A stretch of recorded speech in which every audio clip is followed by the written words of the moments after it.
Sir, in the Indian society, when something goes wrong, for let's say someone is not well, so there are three types of people. Ones who go to the hospital, then there are the ones who rush to the temples, and then there are the third ones who rush to the astrologers. So we are actually taught from the beginning that inanimate objects and things around us have the power to control our lives. For example, the this for example, my mother when 2 to 3 years back told me to wear a ring which had the gemstones. I still has it on, have it on because, of course, because that's what mom has said. You need to take it off, otherwise the boys will think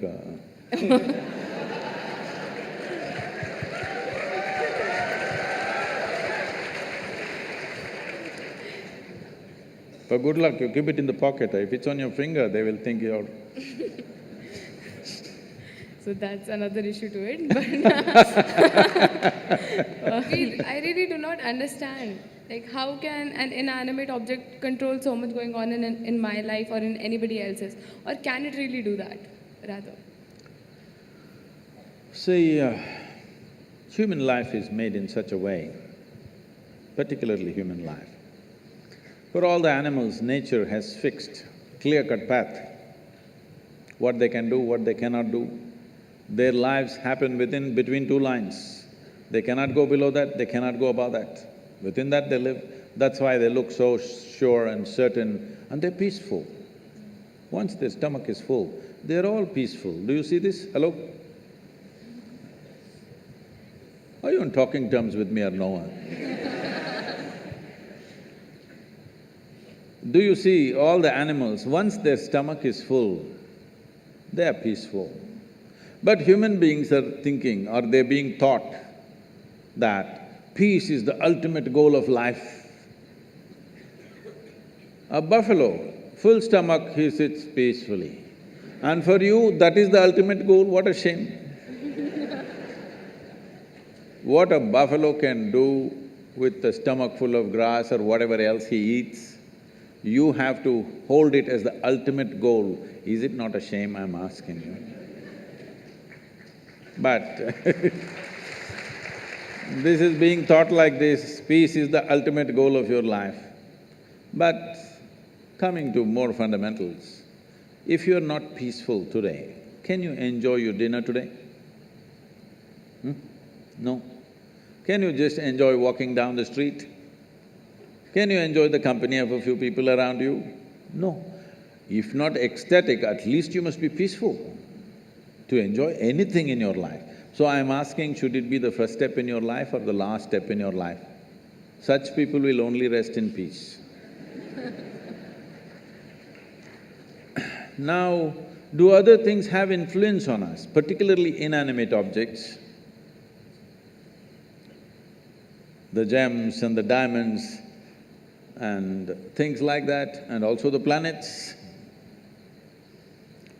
See, the nature of the planet has a certain influence on the life upon it.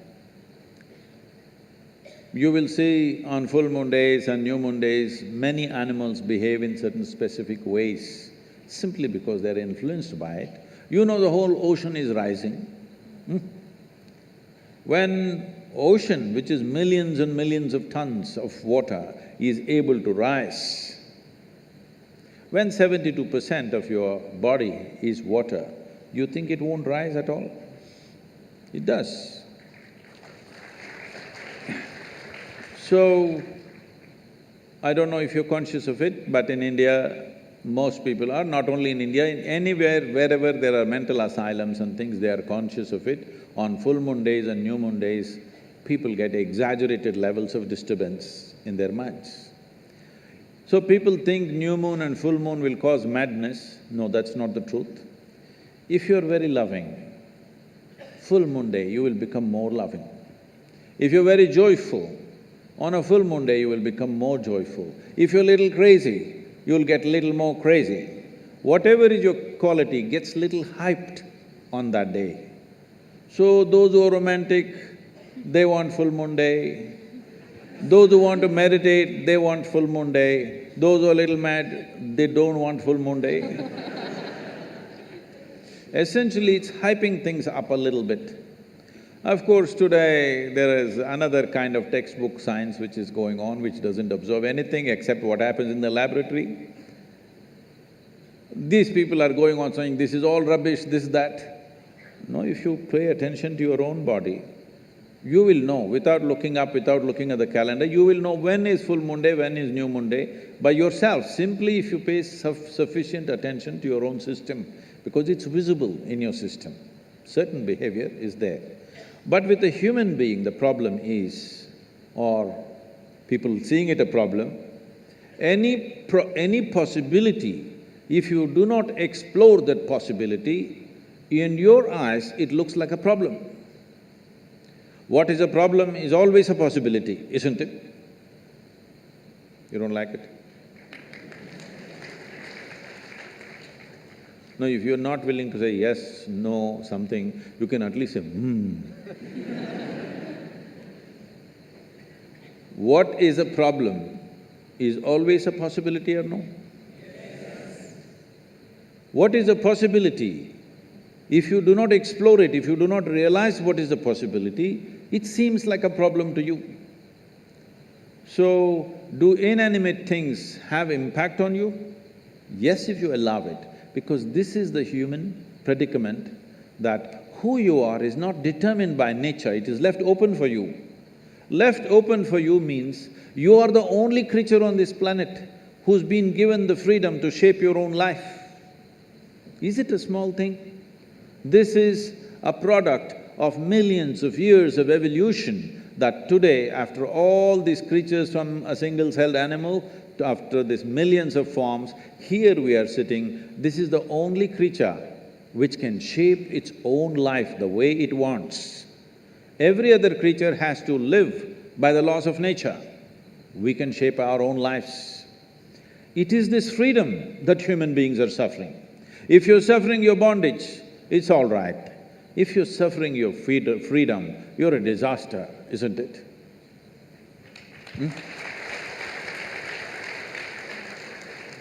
You're suffering your bondages, you're chained to something, you're suffering that, understandable. But you're suffering because you're free. Most human beings are suffering because they're free. They're always trying to bind themselves to something or somebody all the time because freedom scares them. Because freedom is a pathless path. Freedom is an open terrain, there's no fixed line. Because there is no fixed pathway, most people feel terrified. But the highest value in human life is freedom, isn't it so? Hello? In this culture, the highest value in this culture is not God, not heaven. Mukti, moksha, liberation, freedom is the highest value. Established that no matter what you do, you must seek mukti. You can do whatever you do with your life, but all that process should be towards your liberation. You must be moving towards higher and higher levels of freedom on a daily basis. Otherwise, your life is not worth it because you're getting entangled with the process of life. Even if you go to heaven, it's an entanglement.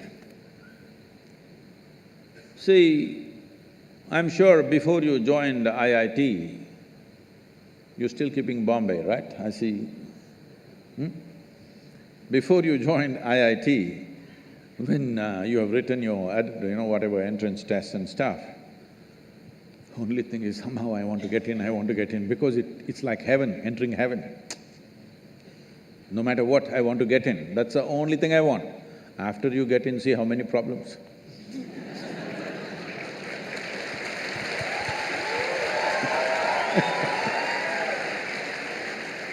I'm asking you a simple question.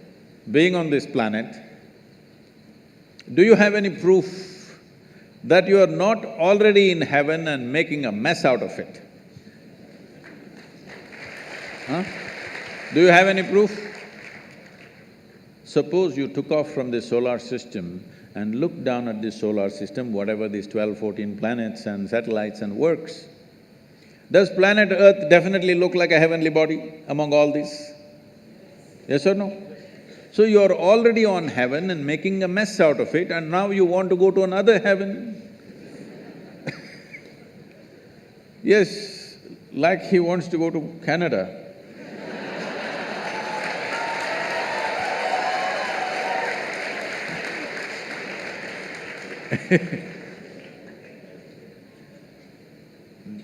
This culture does not value heaven, does not value God, values only freedom. We want to be even free from the creation and the creator. Mukti, moksha is the ultimate value because this is not a philosophical value, this is not a religious value, this is something every life is longing for. Only thing is, most human beings are short-sighted that they long for it in installments. See, whatever people are seeking right now, if they have nothing, they will say, if I get 100 rupees per day, Shiva, that's all I want, that's a prayer. 100 rupees fell. 100 rupees, fine, 3 days, 100 rupees, fine. 4th day, only 100 rupees, Shiva. What's the problem with you? Are you so stingy? At least 1,000 rupees a day. Okay, 1,000 rupee note, is it in legal tender, 1,000 rupee note? Huh? No, okay, 2,000 rupees fell. I don't want to get into trouble with that. Where is 1,000 rupees falling for Sadhguru? Where does he have? No, 2,000 rupees fell. You asked for 1,000, 2,000 fell. Wonderful Shiva, fantastic. After 10 days, only 2,000 rupees. It doesn't matter how much it falls, something more, isn't it? This is not about money. People think it's about money. People think it's about wealth, power, pleasure, love, knowledge. No, these are all different currencies. Essentially, you're looking for expansion because you feel suffocated. If we keep you in the same place for too long, you feel suffocated, you want expansion, you want to be something more all the time. Yes or no?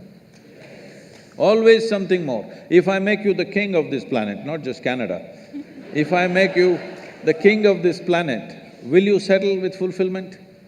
No, you will look at the other planets, you will look at the new galaxies.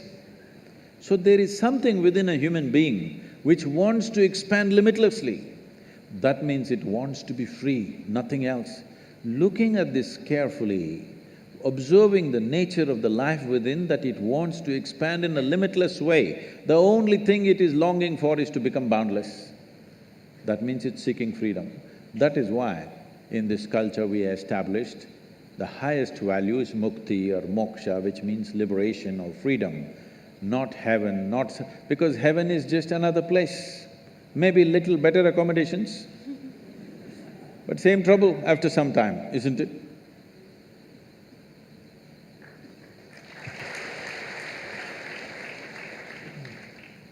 Sadhguru, I can proudly say that I am in the top institute of eminence, which we now call heaven, and